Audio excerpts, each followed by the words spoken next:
नमस्कार। नमस्कार। आज हम 2011 की भारतीय जनगणना के आंकड़ों में थोड़ी गहराई से झांकने वाले हैं। बिल्कुल। हमारे पास कुछ नोट्स हैं, एक माइंड मैप भी है और कोशिश यही रहेगी कि हम समझें कि ये आंकड़े आखिर कहते क्या हैं। मतलब उस वक्त का भारत कैसा था, क्या ट्रेंड्स थे, ये सब। बिल्कुल। और देखिए, जनगणना सिर्फ लोगों को गिनना भर नहीं है। ये तो देश की, आप कह सकते हैं, डेमोग्राफी, समाज, विकास, इन सब को समझने का एक बहुत अहम जरिया है। और ये जानना भी जरूरी है, संविधान के अनुच्छेद 246 के हिसाब से ये केंद्र सरकार का विषय है। अच्छा, केंद्र का? जी हाँ, संघ सूची का। और गृह मंत्रालय इसे देखता है। और हाँ, 1951 से जितनी भी जनगणनाएं हुई हैं वे सब एक कानून के तहत हुई हैं, जनगणना अधिनियम 1948। और ये जो पूरी स्टडी होती है ना पॉपुलेशन की, इसे डेमोग्राफी कहते हैं। डेमोग्राफी। तो ये सिलसिला मतलब भारत में जनगणना का ये शुरू कब से हुआ? कहीं पढ़ा था कि दुनिया में तो काफी पहले हो गया था। हाँ बिल्कुल। अगर दुनिया की बात करें तो पहली जनगणना तो मान लीजिए 1749 में स्वीडन में हुई थी। और जो हर 10 साल पे होती है ना, दशकीय जनगणना, वो अमेरिका ने 1790 में शुरू की। अच्छा। अमेरिका ने। जी। भारत में पहली कोशिश हुई 1872 में। लॉर्ड मेयो थे उस समय। लेकिन जो रेगुलर दशकीय जनगणना है, जो हर 10 साल पे होती है, वो 1881 में शुरू हुई, लॉर्ड रिपन के टाइम में। ओके, तो 1881 से ये नियमित हो गया। जी। और फिर आजाद भारत की अपनी पहली जनगणना कब हुई? हाँ, आजाद भारत की पहली हुई 1951 में। उसके जो जनगणना आयुक्त थे वो थे R.A. गोपाल स्वामी। R.A. गोपाल स्वामी। जी। ठीक है। और हम जिसकी बात कर रहे हैं 2011 वाली, ये अगर 1872 से गिने तो 15वीं थी। हाँ। और आजादी के बाद से गिने तो 7वीं। हाँ। इसके जनगणना आयुक्त थे C. चंद्रमौली। हाँ। वैसे आजकल जो हैं वो हैं मृत्युंजय कुमार नारायण। अच्छा, तो ये जो 2011 वाली जनगणना थी, इसकी कोई खास बात, कोई थीम या मोटो टाइप कुछ था? हाँ हाँ बिल्कुल। इसका एक आदर्श वाक्य था, हमारी जनगणना हमारा भविष्य। हमारी जनगणना हमारा भविष्य। अच्छा है। जी। और एक शुभंकर मतलब मैस्कॉट भी था, एक प्रगणक शिक्षिका। एक महिला टीचर को दिखाया गया था। और इसमें कुल 29 सवाल पूछे गए थे लोगों से। ओए। और ये 2 फेज में हुई थी। पहले घरों की लिस्टिंग हुई और फिर लोगों की गिनती, मतलब हाउस लिस्टिंग और हाउस सेंसस। 2 फेज में, ठीक है। इतिहास से जुड़े कुछ और पॉइंट्स भी हैं वैसे दिलचस्प हैं। जैसे जाति के आधार पर पहली जनगणना 1931 में हुई थी। ओ, 1931 में? हाँ। और परिवार नियोजन कार्यक्रम वो 1952 में शुरू हुआ। देश की पहली जनसंख्या नीति 1975 में आई थी। और फिर एक नई राष्ट्रीय जनसंख्या नीति आई सन 2000 में, जिसका एक बड़ा लक्ष्य था कि 2045 तक जनसंख्या को स्थिर करना है, मतलब ग्रोथ रेट को कंट्रोल करना है। 2045 तक स्थिरीकरण, ये जरूरी पॉइंट है। बिल्कुल। और हाँ, एक और बात, हर साल 11 जुलाई को विश्व जनसंख्या दिवस मनाया जाता है। 11 जुलाई वर्ल्ड पॉपुलेशन डे। ठीक है, चलिए अब सीधा 2011 के आंकड़ों पे आते हैं। सबसे पहले सबसे बड़ा नंबर, कुल आबादी कितनी थी? 2011 में भारत की कुल जनसंख्या थी करीब 121 करोड़। 121 करोड़। जी हाँ, 121 करोड़। ये आंकड़ा अगर दुनिया के हिसाब से देखें तो वर्ल्ड पॉपुलेशन का करीब 17.5% था। मतलब आप कह सकती हैं दुनिया का हर छठा इंसान मोटे तौर पर भारतीय था। हर छठा इंसान। और इसमें पुरुष महिला अनुपात कैसा था? इसमें पुरुष थे करीब 51.7% और महिलाएं थीं 48.53%। और ये आबादी बढ़ किस रफ्तार से रही थी? क्योंकि आपने वो 2045 वाले लक्ष्य की बात की थी। हाँ, देखिए 2001 से 2011 का जो दशक था, इन 10 सालों में पॉपुलेशन ग्रोथ रेट थी 17.7%। अगर इसको सालाना देखें तो ये करीब 1.64% पर एनम बनती है। 1.64% सालाना। जी। अब ये रफ्तार 2045 तक स्थिरीकरण के लक्ष्य के हिसाब से ठीक है या नहीं, ये तो एक्सपर्ट्स ही बता सकते हैं, पर यह आंकड़ा जरूर ध्यान में रखने वाला है। इतिहास में कभी ऐसा भी हुआ कि आबादी घटी हो या बहुत ही तेजी से बढ़ी हो? बिल्कुल। एक दशक बहुत खास है, 1911 से 1921 का। उस दशक में जनसंख्या वृद्धि दर नेगेटिव थी, -0.31%। मतलब आबादी कम हुई थी। कम हुई थी? हाँ। क्यों? शायद उस समय बीमारियां, महामारियां फैली थीं और भी कारण रहे होंगे। इसीलिए 1921 को महान विभाजक वर्ष कहते हैं, ग्रेट डिवाइडिंग ईयर। अच्छा, ग्रेट डिवाइडिंग ईयर। जी। और दूसरी तरफ सबसे ज्यादा ग्रोथ वाला दशक रहा है 1961 से 1971 का। तब ग्रोथ रेट थी +24.80%। बहुत तेज वृद्धि थी वो। बाप रे, 24.8%। हाँ। तो 2011 में जब 17.7% थी, तब राज्यों में कैसा था? क्या सब जगह एक जैसी ग्रोथ थी या बहुत फर्क था? नहीं, काफी अंतर था, बहुत ज्यादा। सबसे ज्यादा दशकीय वृद्धि दर थी मेघालय में, 27.7%। मेघालय सबसे ज्यादा। हाँ, लेकिन सबसे चौंकाने वाला आंकड़ा था नागालैंड का। वहां वृद्धि दर नेगेटिव थी, -0.6%। नागालैंड में नेगेटिव, मतलब वहां आबादी कम हुई 2001 से 2011 के बीच। जी हाँ, आंकड़े तो यही दिखाते हैं। वहां आबादी घटने की तरफ इशारा था। ये बहुत असामान्य बात थी। और अगर केंद्र शासित प्रदेशों की बात करें तो दादरा और नगर हवेली में सबसे तेज ग्रोथ थी और लक्षद्वीप में सबसे धीमी। नागालैंड वाला आंकड़ा तो वाकई सोचने पर मजबूर करता है। खैर, अब आते हैं जनसंख्या घनत्व पर, पॉपुलेशन डेंसिटी। इसका मतलब क्या होता है और 2011 में क्या हाल था? देखिए, जनसंख्या घनत्व का सीधा मतलब है कि 1 वर्ग किलोमीटर के एरिया में औसतन कितने लोग रहते हैं। ओके। 2011 में भारत का एवरेज पॉपुलेशन डेंसिटी था 382 व्यक्ति प्रति वर्ग किलोमीटर। 382। ये ज्यादा है या कम? तुलना करनी पड़ेगी। 2001 में ये 325 था, तो 10 साल में 57 लोग बढ़ गए प्रति वर्ग किलोमीटर। और अगर 1951 से तुलना करें तो तब ये सिर्फ 117 था। सिर्फ 117। ओह, तो जमीन पर दबाव तो बहुत पड़ा है। बहुत ज्यादा। तो देश के किन हिस्सों में ये दबाव सबसे ज्यादा था और कहाँ सबसे कम? यहाँ तो जमीन आसमान का फर्क था राज्यों में। एक तरफ था बिहार, जहाँ घनत्व था 1106 व्यक्ति प्रति वर्ग किलोमीटर। 1106। जी। उसके बाद पश्चिम बंगाल था 1028, फिर केरल 860। ये बहुत घनी आबादी वाले राज्य थे। और दूसरी तरफ था अरुणाचल प्रदेश। आप अंदाजा लगा सकती हैं कितना होगा? 1100 है तो शायद 150। सिर्फ 17। 17? 1 वर्ग किलोमीटर में सिर्फ 17 लोग। जी हाँ, अविश्वसनीय लगता है, पर यही आंकड़ा है। उसके बाद मिजोरम था 52, फिर सिक्किम 86। यहाँ घनत्व बहुत कम था। और केंद्र शासित प्रदेशों में देखें तो दिल्ली का घनत्व तो सोचिए 11,320 था। 11,000? हाँ, बहुत ज्यादा। और सबसे कम था अंडमान निकोबार द्वीप समूह का 46। ये बिहार और अरुणाचल के घनत्व का अंतर 1106 और 17, ये वाकई दिखाता है कि भारत में कितनी विविधता है और शायद संसाधनों पर दबाव भी कितना अलग-अलग है। खैर, अब बात करते हैं लिंगानुपात की, सेक्स रेशो, मतलब प्रति 1000 पुरुषों पर कितनी महिलाएं। 2011 में भारत का ओवरऑल लिंगानुपात था 943। 943? जी। ये पहले से बेहतर था या? हाँ, ये 2001 से बेहतर था। 2001 में ये 933 था, तो 10 अंकों का सुधार हुआ था। ये अच्छी खबर थी। हाँ, ये तो अच्छी बात है। लेकिन यहीं पर एक चिंता की बात भी थी। हाँ। अगर हम सिर्फ 6 से 6 साल के बच्चों का लिंगानुपात देखें, जिसे बाल लिंगानुपात, चाइल्ड सेक्स रेशो कहते हैं, हाँ, वो सिर्फ 919 था। ओह, मतलब ओवरऑल सुधरा, लेकिन छोटे बच्चों में स्थिति और खराब हो गई। 943 से गिरकर 919। जी हाँ, ये बहुत चिंताजनक आंकड़ा था। क्या स्रोत बताते हैं कि ऐसा क्यों हो सकता है? ये तो बहुत गंभीर बात है।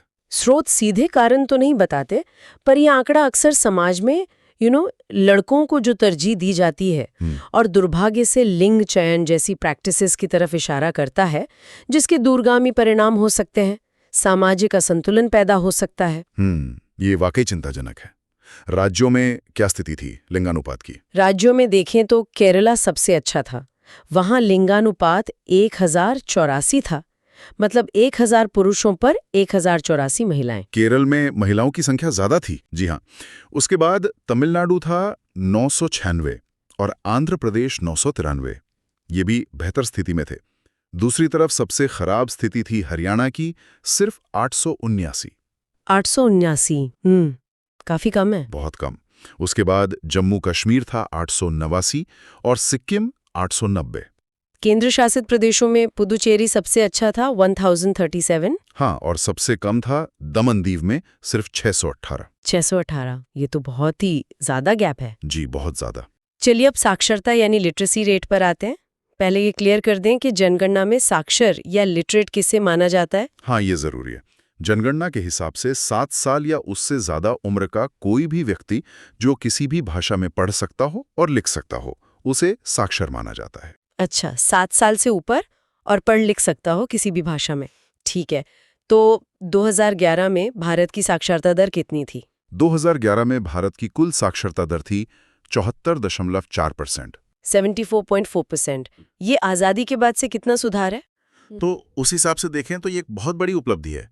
18 से 74% तक आना। हाँ, ये तो है। पर इसमें पुरुषों और महिलाओं की साक्षरता में कितना अंतर था? अंतर तो अभी भी काफी था, दुर्भाग्य से।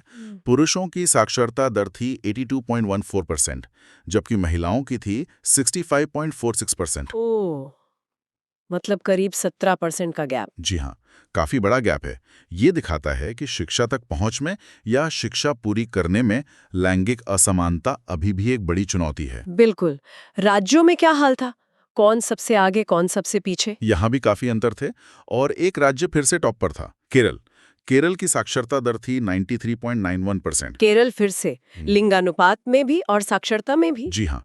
उसके बाद मिजोरम था 91.58% और फिर गोवा 88.7%। ये टॉप 3 थे। और सबसे नीचे कौन था? बिहार, वहाँ साक्षरता दर थी सिर्फ 61.8%। बिहार, घनत्व सबसे ज्यादा, साक्षरता सबसे कम। हाँ। उसके बाद अरुणाचल प्रदेश था 65.38% और राजस्थान 66.1%। और ये पैटर्न दिलचस्प है। जैसा आपने कहा, केरल जैसे राज्य कई पैमानों पर अच्छा कर रहे हैं, जबकि बिहार, राजस्थान जैसे राज्य कई पैमानों पर पीछे दिखते हैं। ये शायद दिखाता है कि सामाजिक और आर्थिक विकास कैसे जुड़े हुए हैं। सही बात है। और क्या पुरुष और महिला साक्षरता में भी राज्यों का यही पैटर्न था? मतलब केरल टॉप पर, बिहार नीचे? हाँ, मोटे तौर पर यही था। पुरुषों की साक्षरता भी केरल में सबसे ज्यादा 96.1% और बिहार में सबसे कम 71.2% थी। और महिलाओं की साक्षरता भी केरल में ही सबसे ज्यादा 92.1% और बिहार में ही सबसे कम 51.5% थी। महिलाओं की बिहार में सिर्फ 51.5, मतलब आधी महिलाएं भी साक्षर नहीं थीं। जी, 2011 के आंकड़ों के हिसाब से ये स्थिति थी। और केंद्र शासित प्रदेशों में लक्षद्वीप में लिटरेसी सबसे ज्यादा थी और दादरा और नगर हवेली में सबसे कम। ठीक है, तो हमने आबादी, घनत्व, लिंगानुपात, साक्षरता देख ली। अब ये देखते हैं कि ये जो 121 करोड़ लोग थे, ये बसे कहाँ थे? सबसे ज्यादा आबादी वाले राज्य कौन से थे? जनसंख्या के साइज के हिसाब से देखें तो नंबर 1 पे था उत्तर प्रदेश, उसके बाद महाराष्ट्र और फिर बिहार। ये टॉप 3 राज्य थे पॉपुलेशन के हिसाब से। यूपी, महाराष्ट्र, बिहार। ठीक है, और सबसे कम आबादी वाले? सबसे कम आबादी वाले राज्य थे सिक्किम, उसके बाद मिजोरम और फिर अरुणाचल प्रदेश। सिक्किम सबसे कम, और केंद्र शासित प्रदेशों में? दिल्ली की आबादी सबसे ज्यादा थी और लक्षद्वीप की सबसे कम। अब एक और अहम सवाल, कितने लोग गांवों में रह रहे थे और कितने शहरों में? क्या भारत अब भी 2011 में ज्यादातर एक ग्रामीण देश था? हाँ, बिल्कुल। 2011 में भी भारत की ज्यादातर आबादी यानी करीब 88.84% लोग ग्रामीण क्षेत्रों में ही रहते थे। शहरी आबादी थी 31.16%। हालांकि ये ट्रेंड शहरीकरण की तरफ बढ़ रहा था, पर फिर भी 2/3 आबादी गांव में थी। और इसमें एक दिलचस्प बात आपने पहले बताई थी, लिंगानुपात गांव में बेहतर था शहरों से। जी हाँ। ग्रामीण क्षेत्रों में लिंगानुपात था 949, जबकि शहरी क्षेत्रों में ये 929 था। इसके क्या कारण हो सकते हैं, ये भी सोचने वाली बात है। शायद शहरों में माइग्रेशन पैटर्न का असर हो सकता है। राज्यों में ये ग्रामीण शहरी तस्वीर कैसी थी? मतलब कहाँ सबसे ज्यादा लोग गांव में थे, कहाँ शहरों में? अगर कुल संख्या देखें तो सबसे ज्यादा ग्रामीण आबादी उत्तर प्रदेश में थी। जाहिर है, क्योंकि कुल आबादी ही सबसे ज्यादा थी। लेकिन अगर हम प्रतिशत के हिसाब से देखें कि किस राज्य की आबादी का सबसे बड़ा हिस्सा गांव में रहता है, तो वो था हिमाचल प्रदेश। वहां लगभग 89% आबादी गांव में रहती थी। हिमाचल प्रदेश सबसे ज्यादा ग्रामीण? जी। और सबसे ज्यादा शहरी आबादी संख्या में महाराष्ट्र में थी, क्योंकि वहां मुंबई, पुणे जैसे बड़े शहर हैं। लेकिन प्रतिशत के हिसाब से सबसे ज्यादा शहरी राज्य था गोवा। वहां करीब 62.2% लोग शहरों में रहते थे। अच्छा, गोवा सबसे ज्यादा अर्बनाइज्ड? हाँ, प्रतिशत में। और प्रतिशत में सबसे कम शहरी आबादी वाला राज्य फिर से हिमाचल प्रदेश ही था। समझ गए। अब आखिर में अनुसूचित जाति यानी एससी और अनुसूचित जनजाति यानी एसटी समुदाय के आंकड़ों पर भी एक नजर डाल लेते हैं। जरूर। 2011 की जनगणना के हिसाब से देश की कुल आबादी का 16.6% हिस्सा अनुसूचित जाति समुदाय का था, एससी, और 8.6% हिस्सा अनुसूचित जनजाति समुदाय का था, एसटी। 16.6% SC और 8.6% ST।